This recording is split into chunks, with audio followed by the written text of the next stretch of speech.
సూర్య, ఏం చేసుకుంటావు ఆ పెన్నుతో?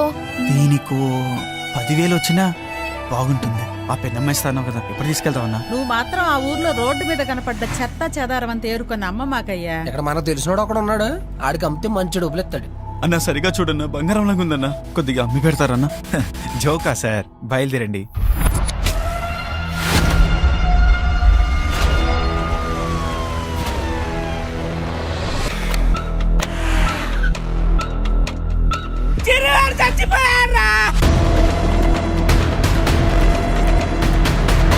మొన్న చిరు, ఈరోజు మనోజ్, నెక్స్ట్ నువ్వేరా?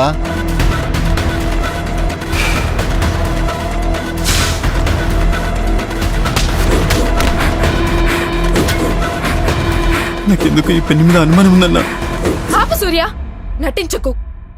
నువ్వు వేరు, వాడు వేరు. మన చుట్టూ ఏం జరుగుతుందో నాకేం అర్థం కావట్లేదు.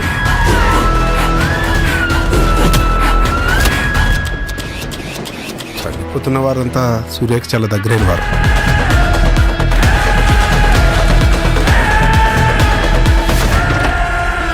అసలు ఈ పెళ్లికి నాకు సంబంధం ఏంటి?